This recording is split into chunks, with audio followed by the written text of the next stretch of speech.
Hey everyone, my name is Amanda. For those of you who have never met me before, I am a sexual assault victim advocate with the Avalon Center, of course, because I am on their page doing a live feed. Today, we're going to talk about post-traumatic growth. Some of you may have heard of this and some of you may not have. Post-traumatic growth is the idea that after you've experienced something traumatic, you grow. You become more resilient. You know yourself better. You have a greater awareness of yourself and your strengths and your weaknesses, but you're not focused on those weaknesses. Post-traumatic growth is something that happens when we take a strengths-based approach to recovering from trauma. A lot of the time with trauma, we want to focus on our negative symptoms like anxiety, hypervigilance. Some people are diagnosed with post-traumatic stress disorder. And just because you have those things does not mean that you can't experience growth. It's in the process of overcoming those things that you experience that post-traumatic growth. So I'm going to define it really quickly for you. This will be pretty quick, so just stay tuned in if you're watching. Post-traumatic growth is the experience of individuals whose development, at least in some areas, has surpassed what was present before the struggle with the crisis that occurred. So basically what that means is you have grown into a different, better, stronger person than you were before the thing that happened. And some people may think that if that thing hadn't happened to them, that they wouldn't be who they are. And that may in some ways be true, but it is important to understand that the event that occurred that was traumatic, that wasn't the thing that made you grow. The trauma isn't what made you grow.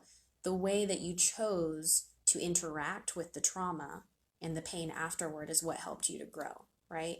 So the growth is something that you did. The trauma didn't do it. You did. And you could have become those things even without the trauma. But just the pain that you had to overcome, the situation that you went through was the catalyst, was the thing that started that for you. It's also important to understand that, again, the trauma was not the thing that caused the growth, but it was an injury that happened. Trauma is an injury. And just like with anything that is an injury, you can heal from it. When you break bones over some time and being healthy, more healthy than you were, you have stronger bones. It's very similar with mental health. When you overcome traumatic things, you can often become healthier than you were because it forced you to see something that you didn't see before, and you focused on yourself a whole lot, and you overcame those things.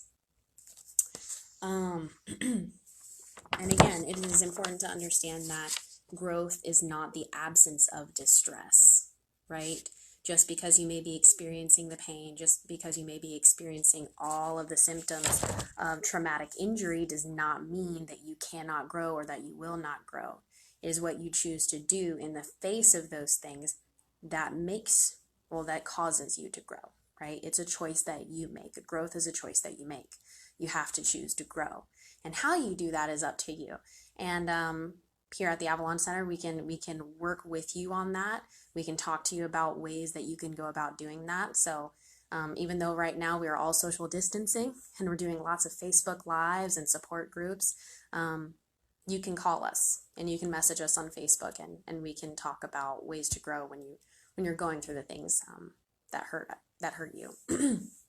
So last thing, I guess technically not the last thing, second to last thing, there's 3 phases of traumatic recovery as found by therapists, psychologists, scientists, and number 1 is safety and stabilization. So you can't begin to work through the trauma and the remembrance of what you went through if you don't have a sense of safety. So figuring out how to regain that sense of safety and stabilization is really important before you dive into healing. It's important that you feel the feelings. right? You are where you are, and you don't have to push yourself to go any further than you think you're ready to. Remember that you don't have to stay there forever, but if it doesn't feel safe to talk about those things or to even remember those things, you don't have to. So, number one, safety and stabilization, learning to regain a sense of physical and emotional safety after the traumatic event. The second is remembrance and mourning. You get to mourn the loss of who you were before that happened. You get to mourn and grieve over what happened because it wasn't okay. It was painful, it was wrong, and it shouldn't have ever happened in the first place. And that second stage of remembrance and mourning is where you get to work through the feelings of what happened. You get to process everything. You get to work through everything. And then the third stage is reconnection and integration.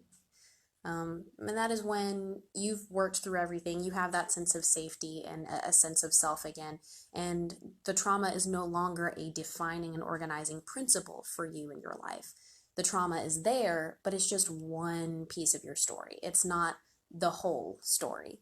That trauma is not the thing that you think of day in and day out, and it doesn't define your behaviors and who you are anymore. And that's what it means to recover from trauma. Not that you forget about it. You do not ever have to forget about what happened to you. You do not have to do that. You don't have to pretend like it didn't happen. You don't have to pretend it wasn't there. But at some point, making it just a piece of your story instead of your whole story is going to be really important for you to be able to recover and have a happy and functional life.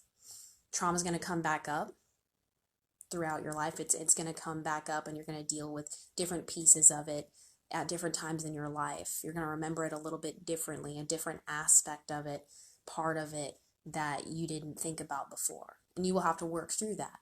But again, that doesn't have to define you, and it doesn't have to determine all of your behaviors.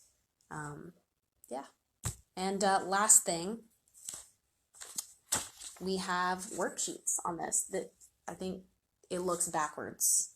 Hold on, let's see if I can. I'm not going to try to turn around this camera. I don't want to mess this up. But this is a post-traumatic growth inventory.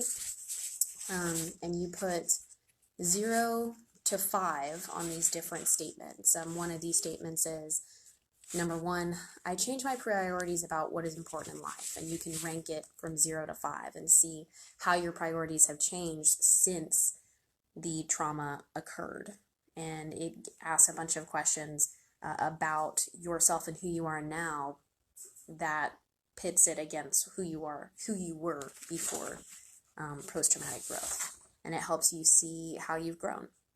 So if you want some of these, please give us a call, shoot us an email. We can send them to you via Facebook, and you can work on these while you are quarantined at home. Thanks so much for watching, and we hope to be able to talk to you again soon. How do I end this thing? Hold on.